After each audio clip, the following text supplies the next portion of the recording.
ایک مرتبہ حضرت ابوبکر صدیق رضی اللہ تعالی عنہ اپنے گھر سے باہر تشریف لائے اور مدینے کے چوراہے پر کھڑے ہو گئے اور عین دوپہر کے وقت اپنے گھر سے نکلے ہیں۔ چلچلاتی دھوپ میں اس وقت مدینے میں کوئی نکلتے نہیں ہیں، اور آج بھی دوپہر کے وقت لوگ مدینے میں نکلنے سے ڈرتے ہیں کیونکہ وہاں دھوپ بہت تیز پڑتی ہے۔ حضرت ابوبکر صدیق رضی اللہ تعالی عنہ جب اپنے گھر سے باہر تشریف لائے اور مدینے کے چوراہے پر کھڑے ہو جاتے ہیں تو دیکھ رہے ہیں کہ حضرت عمر بھی تشریف لا رہے ہیں۔ حضرت عمر رضی اللہ تعالی عنہ حضرت ابوبکر صدیق کے قریب پہنچ کر پوچھنے لگے، پیارے ابوبکر، آپ تو اس چلچلاتی دھوپ میں کبھی گھر سے نکلتے نہیں ہیں، یہ عین دوپہر کے وقت آپ گھر سے باہر کیوں نکل آئے؟ حضرت ابوبکر صدیق سے جب پوچھا گیا تو حضرت ابوبکر صدیق رضی اللہ تعالی عنہ ارشاد فرماتے ہیں، اے پیارے عمر، 3 دن سے گھر میں چولہا نہیں جلا ہے، 3 دن سے میں بھوکا ہوں، مجھے میری بھوک نے بے قرار کر دیا، بھوک کی شدت کی وجہ سے گھر سے باہر نکل آیا یہ سوچ کر کہ شاید کوئی دوست احباب مل جائیں گے، ان کے ساتھ چل کر شاید ان کے گھر میں کچھ کھانے کو مل جائے۔ حضرت ابوبکر صدیق رضی اللہ تعالی عنہ جو رئیس مکہ کہا جاتا تھا، وہ حضرت ابوبکر صدیق اپنی زبان سے یہ الفاظ ادا کر رہے ہیں۔ جب حضرت ابوبکر صدیق رضی اللہ تعالیٰ عنہ نے حضرت عمر سے پوچھا، پیارے عمر، آپ کیوں نکل آئے؟ حضرت عمر رضی اللہ تعالیٰ عنہ نے کہا، پیارے صدیق، جس بھوک کی وجہ سے آپ باہر نکل آئے ہیں اسی بھوک کی شدت نے مجھے بھی باہر کھینچا ہے، میرے گھر بھی 3 دن سے چولہا نہیں جلا ہے، میں بھی 3 دن سے بھوکا ہوں، اب بھوک برداشت نہیں ہو رہی ہے، اس لیے گھر سے باہر نکل آیا، سوچا شاید کوئی آدمی مل جائے جن کے گھر چل کر کچھ کھانے کو مل جاتا۔ میرے پیارے، یہ وہ عمر ہے جن کے مشورے کے تائید میں قرآن میں آیت نازل ہو جاتی ہے۔ حضرت عمر رضی اللہ تعالی عنہ کے پاس کیا چیز نہیں تھی، مگر جب دین لائے ہیں نبی کے قدموں پر سب کچھ قربان کر چکے ہیں، سب کچھ لٹا چکے ہیں۔ وہاں دولت کی کیا ہے حیثیت جہاں جان لٹانے کو جی چاہتا ہے۔ آج تو ہم 3 بار کھانا کھاتے ہیں، اللہ کی نعمتیں کھاتے ہیں، ضروریات زندگی کی ہر چیز موجود ہے، پھر بھی ہم اللہ کی ناشکری کر رہے ہیں، پھر بھی ہم سے 5 وقت کی نماز ادا نہیں ہو پاتی ہے۔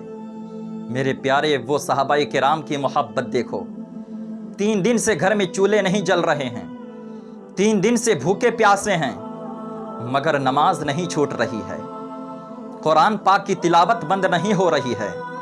میرے پیارے، وہ صحابہ کرام کی محبت ہے، اللہ و رسول کے یاد میں ہمیشہ مصروف رہا کرتے ہیں۔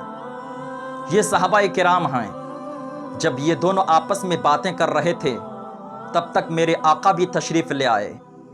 مدینے کے تاجدار میرے آقا دو عالم صلی اللہ علیہ وسلم جب تشریف لاتے ہیں، حضرت ابوبکر اور حضرت عمر سے پوچھا، میرے نبی نے، تم لوگ اس چلچلاتی دھوپ میں کیوں باہر نکل آئے ہو؟ تو حضرت عمر حضرت ابوبکر نے عرض کیے، یا رسول اللہ، آج سے 3 دن ہو گئے، 3 دن سے ہم لوگ بھوکے ہیں، 3 دن سے گھر میں چولہا نہیں جلا ہے۔ میرے آقا نے ارشاد فرمایا، تمہارے گھر میں 3 دن سے چولہا نہیں جلا ہے، میرے گھر میں 1 مہینہ سے چولہا نہیں جلا ہے۔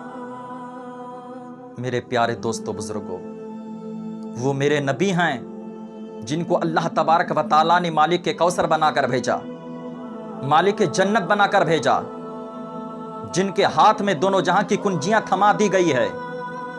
وہ میرے آقا ارشاد فرما رہے ہیں، 1 مہینہ ہو گیا گھر میں چولہا نہیں جلا ہے۔ اللہ اکبر! میرے نبی اگر چاہتے دنیا میں جتنے پہاڑ ہیں ان سارے پہاڑوں کو سونا بنا دیا جاتا، لیکن میرے آقا نے سادگی والی زندگی گزاری، غربت والی زندگی پسند کی میرے نبی نے۔ میرے آقا دو عالم صلی اللہ علیہ وسلم نے ارشاد فرمایا، چلو میرے ساتھ چلو۔ دونوں صحابہ کو لے کر حضرت ایوب انصاری کے مکان پر پہنچتے ہیں۔ اس وقت حضرت ایوب انصاری اپنے باغ میں موجود تھے۔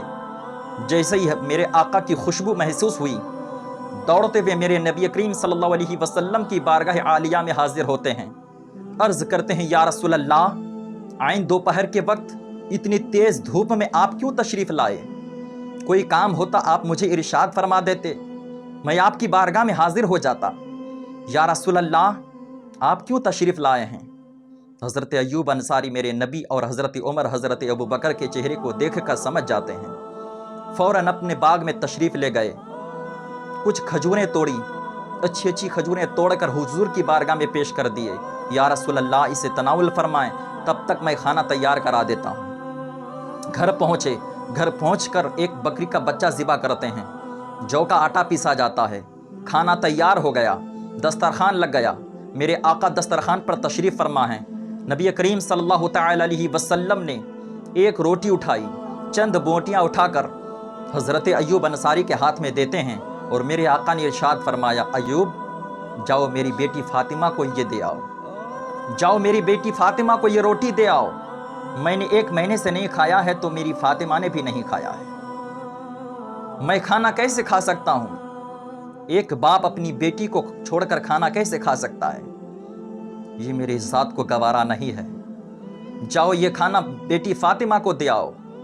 میرے پیارے دوستو، میرے آقا دو عالم صلی اللہ علیہ وسلم اپنی بیٹی سے کس قدر پیار فرما رہے ہیں۔ میرے آقا نے اپنی بیٹی سے اس قدر محبت فرمائی ہے کہ روٹی اٹھا کر پہلے حضرت فاطمہ کے لیے بھیج رہے ہیں۔ آج ہمارے گھر میں بیٹی پیدا ہو جائے، ناراضگی کا اظہار کرتے ہیں، مایوسی کے آثار نظر آتے ہیں، خوشی کا ماحول نہیں پایا جاتا، لیکن اگر لڑکا پیدا ہو جائے، محلے میں مٹھائیاں تقسیم ہوتی ہیں، گلی گلی میں مٹھائیاں بانٹی جا رہی ہے، فیس بک واٹس ایپ پہ دوستوں کو مبارکباد پیش کر رہے ہیں۔ میرے پیارے، یہ بیٹیاں ہیں بیٹیاں۔ جب حضرت فاطمہ حضور کی بارگاہ میں آتی تو میرے آقا کھڑے ہو جاتے اور حضرت فاطمہ کی پیشانی کو چوم لیا کرتے۔ میرے آقا نے بیٹیوں کو وہ مرتبہ دیا ہے، میرے آقا نے بیٹیوں کا وہ مقام بتایا ہے، یہ بیٹیاں جنت میں جانے کے ذریعہ ہیں۔ اے میرے پیارے نوجوانوں، اے میری قوم کے مسلمانوں، بیٹیاں پیدا ہونے پر ناراضگی کا اظہار نہ کیا کرو، یہ اللہ کی رحمتیں ہیں۔ جب یہ پیدا ہوتی ہیں تو 70,000 رحمت کے فرشتے اتر آتے ہیں، آسمان کے فرشتے اتر کر اس باپ اور ماں کو مبارکباد پیش کر رہے ہوتے ہیں۔ میرے پیارے دوستو، بزرگوں، نبی کریم صلی اللہ علیہ وسلم کے پیارے دیوانوں، یہی بیٹیاں جب ماں بن جاتی ہیں نا، ان کے قدموں کے نیچے جنت ہو جاتی ہے۔ بیٹیوں کے لیے ہمیشہ پیار کیا کرو، ان کو پیار بھری نظروں سے دیکھا کرو، اللہ گھر میں برکتیں رحمتیں نازل فرمائے گا۔ میرے آقا دو عالم صلی اللہ علیہ وسلم نے کس قدر پیار فرمایا ہے۔ میرے آقا نے جب کھانا تناول فرما لیا، جب آپ کھانا کھا چکے، آپ کی آنکھوں سے آنسو کے قطرے بہنے لگے۔ میرے آقا دو عالم صلی اللہ تعالی علیہ وسلم اپنے دونوں ہاتھوں کو اٹھا کر رب کی بارگاہ میں فریاد کرتے ہیں، پروردگار تو نے اتنا اچھا کھانا کھلایا، کل قیامت کے دن اگر پوچھ لیا گیا تو کیا جواب دیا جائے گا؟ میرے پیارے، وہ میرے آقا ہیں جو مالک جنت ہیں، زبان سے یہ جملے ارشاد فرما رہے ہیں، تعلیم امت کے لیے، درس امت کے لیے۔ آج ہم 5 مرتبہ کھانا کھاتے ہیں، آج ہمارے پاس ہر چیز موجود ہے، آج ہمارے پاس کسی چیز کی کمی نہیں ہے، پھر بھی اللہ کی ناشکری کر رہے ہیں۔ ایک وقت اگر بھوکے سے رہ گئے، بچے کے اگر کپڑے نہیں ہیں، بیوی کے پاس کپڑے نہیں ہیں، اللہ کی بارگاہ میں شکوے شکایت کرنے لگتے ہیں، رب سے شکوے شکایت کرنے لگ جاتے ہیں، پروردگار تو نے کیسی زندگی دی ہے، کپڑا بھی نہیں ہے، کھانا بھی صحیح سے نہیں ملتا ہے۔ ارے اس رب کا شکر ادا کرو۔ صحابہ کرام کی زندگیاں دیکھو، میرے نبی کی زندگی دیکھو، ان کی تاریخیں پڑھو، ایمان تازہ ہو جائے گا۔ 3 دن سے بھوکے ہیں، 1 مہینے سے بھوکے ہیں، بھوک کی شدت سے باہر نکل جاتے ہیں، مگر زبان پر رب کے لیے شکوے شکایت نہیں ہے، زبان پر شکوے کے الفاظ نہیں آ رہے ہیں، اللہ کی بارگاہ میں شکایت نہیں کر رہے ہیں۔ یہ صحابہ کرام کا طریقہ اپنا لو پیارے۔ ارے دنیا میں یہ جتنی پریشانیاں آنے والی ہیں، آئیں گی، یہ جتنی بھی آپ کی تکلیفیں مصیبتیں ہیں، ان کو آنے دو، یہ آزمائش اللہ کی طرف سے۔ اگر اللہ تبارک و تعالیٰ کی ہر حکمت پر آپ راضی رہو گے تو اللہ تعالیٰ تمہیں کامیاب بنا دے گا۔ اللہ نے جتنا دیا، جو بھی دیا، جو کچھ بھی آپ کے پاس ہے، اسی پر صبر کرو اور رب کی بارگاہ میں فریاد کرو، پروردگار ہمیں حلال رزق عطا فرما، ہمیں صدق مقال رزق حلال کی توفیق عطا فرما۔ آپ اللہ کا جتنا شکر ادا کرو گے، اللہ تمہیں اتنا ہی زیادہ عطا فرمائے گا، اتنی ہی اللہ کی رحمت زیادہ وسیع ہوتی جائے گی۔